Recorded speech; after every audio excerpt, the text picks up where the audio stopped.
नमस्कार, प्रणाम, जोहार। मैं हूं समीर और आप देख रहे हैं द भारत मित्र। एक बार फिर द भारत मित्र की खबर पे मुहर लगी है।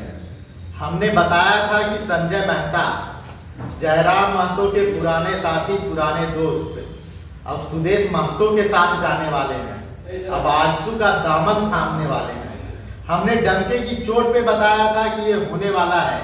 जल्दी संजय मेहता आजसू के साथ होंगे। सबने कहा बहुत कुछ कहते हैं, जो मन में आता है सो कहते हैं, जो मन में आता है सो बोलते हैं। सब लोग देख लीजिए, आज संजय मेहता औपचारिक रूप से आजसू में के साथ जा चुके हैं। सुदेश महतो के हाथ से हाथ मिला चुके हैं। हमारे साथ देवेंद्र सर हैं, लगातार आजसू और जेएलके के साथियों से मिलते रहते हैं। इन्हें पहले से इस चीज़ की जानकारी थी। हमने डंके की चोट पे बताया था कि संजय मेहता आजसू में शामिल होने वाले हैं और आज हमारी खबर पे मुहर लगी है। संजय मेहता आजसू में शामिल हो गए। सर बताइए। निश्चित रूप से पिछले एक सप्ताह से या वो कहें कि 15 दिनों से संजय मेहता सियासी उहापोह की स्थिति में थे। वे सब एक तरफ उनका दिल कह रहा था कि अपनी संस्था जो बनाए हैं जेबीके, इसको कंटिन्यू किया जाए। दूसरी तरफ थे कि इसका भविष्य क्या है। और आखिरकार उन्होंने मन बनाया कि आजसू इस संकट के दौर से गुजर रही है, उसमें शामिल हुआ जाए। आप कहेंगे संकट के दौर से गुजर रही है तो आजसू में शामिल क्यों हुआ जाए, या क्यों, कैसा फैसला है? दरअसल इसके पीछे आजसू को इसमें एक बड़े चेहरों की जरूरत है। संजय मेहता का सोशल मीडिया हैंडल आप देखते होंगे तो एक अच्छा फॉलोअर है उनका। आजसू में इस तरह के नेताओं की कमी है, तो आजसू के लिए भी संजय मेहता बेस्कीमती थे और संजय मेहता के लिए भी आजसू एक अच्छा विकल्प था। हमेशा से माना जा रहा था जयराम से अलग होने के बाद संजय मेहता कमजोर पड़ चुके हैं। विधानसभा चुनाव में इसका परिणाम भी देखने को मिला, 849 वोट कुछ आया। तो संजय मेहता को भी जरूरत है एक बड़े चेहरे की जो उनके साथ हो। कभी कभी होता है ना, एक एक दो नहीं होते, एक एक 11 हो जाते हैं। तो क्या आजसू के साथ संजय मेहता का जाना हजारीबाग का जो पूरा क्षेत्र है वहाँ आजसू को मजबूती देगा? इसको एक और नजरिए से आप देख सकते हैं। जिस तरह से संजय मेहता पहले चुनाव लड़े थे आप पार्टी के लिए, उस समय उन्हें खास वोट नहीं आता, 100-200 वोट आया था, लेकिन सोशल मीडिया कैंपेनिंग इनका अच्छा था। इसके बाद जयराम महतो के साथ गए। जयराम महतो को जो उभार होता नजर आया तो इनको लगा कि यहाँ एक सेकंड चेहरा हम भी बन सकते हैं, हमारी भी पॉलिटिकल गुंजाइश यहाँ है। पर बाद के दिनों में, चूंकि मैं उनसे लगातार संपर्क में रहा हूँ, तो बाद के दिनों में जयराम महतो का जो ऑरा बना उसमें संजय मेहता कहीं फिट होते नजर नहीं आए। कहावत आपने सुनी होगी, बरगद के पेड़ के नीचे कोई वृक्ष नहीं जन्मता। तो Jairam Mahto one man army की तरफ सामने आए और उस वन मैन आर्मी में संजय मेहता के लिए कोई जगह बनती नहीं दिख रही थी। इसको एक दूसरा एंगल भी है। जयराम महतो जाति से है, कुर्मी महतो।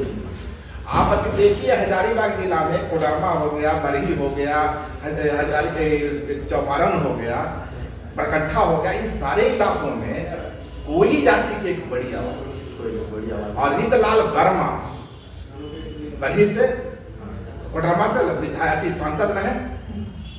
तो संजय मेहता की चाहत थी कि कहीं न कहीं जो कोरी वोट बैंक है, ये इसका चेहरा बन के हम सामने आए। एक तरफ जयराम महतो कुर्मी का चेहरा बन के सामने आते हैं, तो कोरी जाति का कोई मजबूत चेहरा आज के दिन में नहीं। ठीक है, विधायक हैं, पर ऑल झारखंड उनकी छवि नहीं है, पैन झारखंड छवि नहीं है। सर, कोयरी जो वोटर हैं परंपरागत तौर पे आजसू के वोटर माने जाते रहे हैं। सुदेश महतो एक बड़े चेहरे हैं, नो डाउट जयराम महतो एक बड़े चेहरे के रूप में उभरे हैं। लेकिन सुदेश महतो भले चुनाव हार गए हों, फिर भी झारखंड की राजनीति में उनकी एक अपनी उपस्थिति है, इसे इनकार नहीं किया जा सकता। कोयरी हमेशा से आजसू का परंपरागत वोट बैंक रहा है, ये भी माना जाता रहा। अब जिस तरीके से संजय मेहता सुदेश के साथ गए हैं, तो सुदेश के साथ उनका राजनीतिक भविष्य कैसा हो सकता है? आपका एक कहना सही है कि कोयरी जो है परंपरागत रूप से भाजपा के साथ रहा है, पर आप हजारीबाग, बरही, बरकट्ठा के सियासत को देखें तो कोयरी जाति में एक नाराजगी भी है। वो नाराजगी इस वजह से है कि भाजपा वहाँ अब किसी कोई चेहरे पर दाव लगाते हुए नहीं आ रही। वो बीच में बाबूलाल वहाँ के सांसद बने, उसके बाद दूसरे लोग आए, अन्नपूर्णा देवी आई, तो कोरी जाति में एक नाराजगी है, कुशवाहा तो उस कुशवाहा समाज की नाराजगी को संजय मेहता समझ रहे थे। अब रही बात कि आसू में इनका भविष्य क्या होगा। आसू में निश्चित रूप से सुप्रीमो सुदेश महतो है, दूसरी तरफ जेल में जो वन मैन आर्मी है टाइगर जयराम महतो, पर यहाँ आसू में लोकतांत्रिक गुंजाइश कुछ ज्यादा नजर आती है।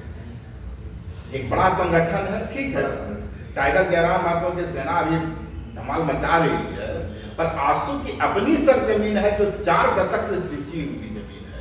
आज एक सियासी झटका जरूर लगा है, पर इसका मतलब कदापि नहीं है कि आने वाले दिनों में आसू अपनी जमीन पर वापस नहीं लौटे। तो चूंकि संगठन बड़ा है, तो यहाँ संजय मेहता के लिए काफी कुछ करने की गुंजाइश बनती है। इसमें एक चीजों को और इस तरह से देखा जाता है, जो माना जाता है हजारीबाग एक तरह से स्टूडेंट्स का रहा है उस क्षेत्र में। ये रांची है, जब फिर उनका इलाका छोड़ दे, जो हजारीबाग से आ जाता है, चतरा, कोडरमा, बरकट्ठा, उन क्षेत्रों में आता है, तो वहाँ के लगभग छात्र हजारीबाग आते हैं। हो सकता है वो वोटर नहीं हो, वो हजारीबाग में वोटिंग नहीं कर सकते, उनका अपना अपना क्षेत्र है, लेकिन उन छात्रों के बीच में संजय मेहता की एक अच्छी खाई पड़ी, क्योंकि जयराम महतो की पहुंच वहाँ तक नहीं है, वो छात्रों तक नहीं है। संजय मेहता के वहाँ के लोकल हैं, जो पूरा वो इलाका देखे, बरकट्ठा से लेके पदमा तक का पूरा वो इलाका है। उन जितने कॉलेजेस हैं, जो स्टूडेंट्स वहाँ पर रहते हैं, उन स्टूडेंट्स के बीच संजय मेहता की अच्छी पकड़ है। तो क्या आजू इसे भी भुनाना चाहती है? निश्चित रूप से संजय मेहता के छात्रों के बीच में भी अच्छी पकड़ है। दूसरा है कि वो मृदभाषी हैं, बात को तार्किकता के साथ रखते हैं और संविधान के प्रावधान जो हैं उसकी समझ रखते हैं। तो आसू में इस तरह के चेहरों की आजकल कमी है। संजय मेहता आजसू में शामिल हो चुके हैं, क्या नफा क्या नुकसान है तो वक्त बताएगा।